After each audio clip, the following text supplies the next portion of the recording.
مالدیپ بحر ہند میں واقع ایک سیاحتی ملک ہے۔ یہ ملک 1192 چھوٹے جزیروں پر مشتمل ہے، جن میں سے صرف 200 جزیروں پر انسانی آبادی پائی جاتی ہے۔ مالدیپ کی 100% آبادی مسلم ہے، جبکہ یہاں کی شہریت لینے کے لیے مسلم ہونا ضروری ہے۔ عجیب بات یہ ہے کہ مالدیپ بدھ مت کے پیروکاروں کا ملک تھا۔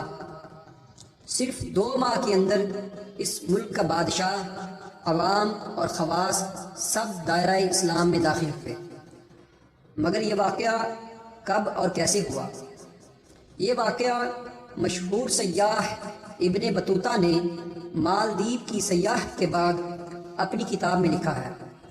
ابن بطوطہ ایک عرصے تک مالدیپ میں بطور قاضی کام بھی کرتے رہے ہیں۔ ابن بطوطہ لکھتے ہیں کہ مالدیپ کے لوگ بدھ مت کے پیروکار تھے اور حد درجہ توہم پرست بھی۔ اسی بدعقیدگی کے باعث ان پر ایک عفریت یعنی بہت بڑا طاقتور جن مسلط تھا۔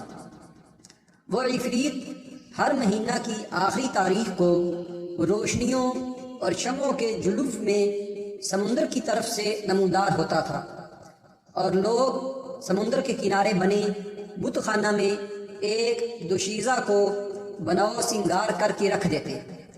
وہ عفریت رات اس بت خانے میں گزارتا اور صبح وہ لڑکی مردہ پائی جاتی اور لوگ اس کی لاش کو جلا دیتے۔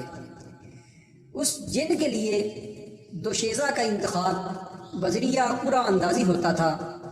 اس بار قرعہ اندازی میں ایک بیوہ بڑھیا کی بیٹی کا نام نکل آیا۔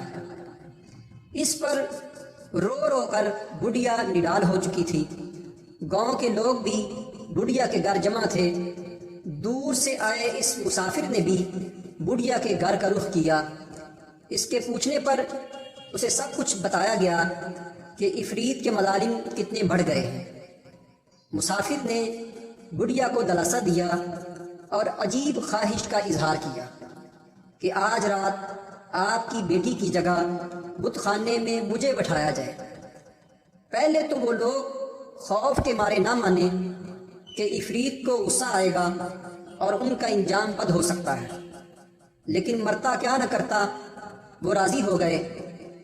مسافر نے وضو کیا اور بت خانے میں داخل ہو کر قرآن پاک کی تلاوت شروع کر دی۔ عفریت یعنی کہ جن آیا اور کبھی واپس نہ آنے کے لیے چلا گیا۔ لوگ صبح نہار بت خانہ کے باہر جمع ہوئے تاکہ لاش جلائی جا سکے، لیکن مسافر کو زندہ دیکھ کر وہ سکتے میں آ گئے۔ یہ مسافر مشہور مسلم داعی، مبلغ اور سیاح ابو البرکات بربری تھے۔ ابو البرکات کی آمد اور عفریت سے 2 ہاتھ ہونے کی خبر جنگل میں آگ کی طرح پھیل گئی۔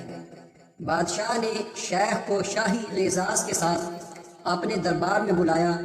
شیخ ابو البرکات نے بادشاہ کو اسلام کی دعوت دی۔ بادشاہ نے اسلام قبول کیا اور صرف 2 ماہ کے اندر مالدیپ کے سب لوگ بت مت سے تائب ہو کر مسلم ہو چکے تھے۔ یہ 1314 کی بات ہے۔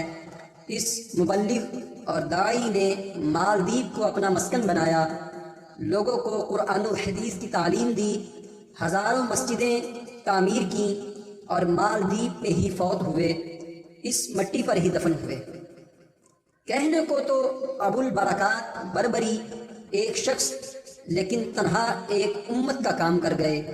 آج بھی ان کو برابر اجر مل رہا ہوگا۔